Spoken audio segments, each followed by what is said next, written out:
এটা ছিল প্রচণ্ড স্ট্রাগলের একটা দিন। ছোট থেকে শুনে এসেছি স্ট্রাগল, তখন বুঝতাম না, বাট এখন যত বড় হচ্ছি তত বুঝতে পারছি স্ট্রাগল জিনিসটা কী। কিছু যে সহজে পাওয়া যায় না তার জন্য স্ট্রাগল করতে হয়, সেটা আমি আগে জানতাম না, ছোটোবেলায়, কিন্তু বড় হয়ে জানতে পেরেছি। তেমনই একটা দিন। তো আমার পুরনো সিস্টেমটার ছবি তোমাদের দেখাবো। সেটা আমার খুব জরুরি দরকার ছিল, কারণ আমার আগের যে কম্পিউটারটা ছিল সেটা প্রচণ্ড পরিমাণে অনেক কষ্টে আমি চালিয়েছি, কারণ অনেক পুরনো দিনের কম্পিউটার। তো সেই দিনই আমার বাবা মা দিদি ছাড়া এটা পসিবল হয় না। তো তারপরে সাডেন প্ল্যান করে এটা কিনতে হয়, কারণ আমার কলেজের দরকারের জন্য, প্লাস আমার প্রজেক্ট অ্যান্ড অল সব কিছুর জন্য এটা দরকার ছিল।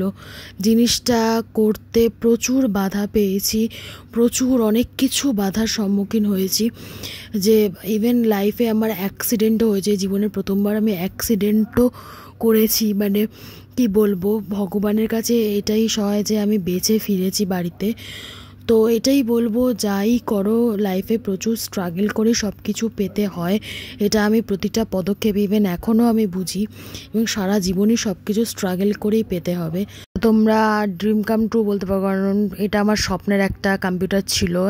অবভিয়াসলি যাদের কথা না বললেই নয়, আমার মা বাবা দিদি, তাদের ছাড়া এই জিনিসটা নেওয়া অসম্ভব ছিল। বাট হ্যাঁ, আমরা সাকসেস হতে পেরেছি শত বাধার মধ্যে দিয়ে। অ্যান্ড দেখতেই পাচ্ছ তোমরা আমার পুরনো সিপিইউটা, যেটা কিরম দেখতে হয়ে গেছিলো। তারপর এইটা হচ্ছে নতুন আপডেট। এই জিনিসটা আমি সব জায়গায় দেখতাম, আমার বন্ধুবান্ধব বলো, আমার কলেজে বলো, বাট এটা আমার নিজের ঘরে ছিল না। তো ফাইনালি এটা এসছে অ্যান্ড আমি খুবই হ্যাপি। এবার জোরদার ফাটিয়ে কাজ করব, আমার কলেজের প্রজেক্ট করব। ইভেন ইন ফিউচারে আমার অনেক কাজে লাগবে, শুধু গেম খেলার জন্য না, তার সাথে সফটওয়্যারের অনেক কাজ থাকে আমাদের, যেহেতু আমি মাল্টিমিডিয়া স্টুডেন্ট। তো ভিডিওটা এত অবধি ভালো লাগলে সাবস্ক্রাইব করো, শেয়ার করো, লাইক করো।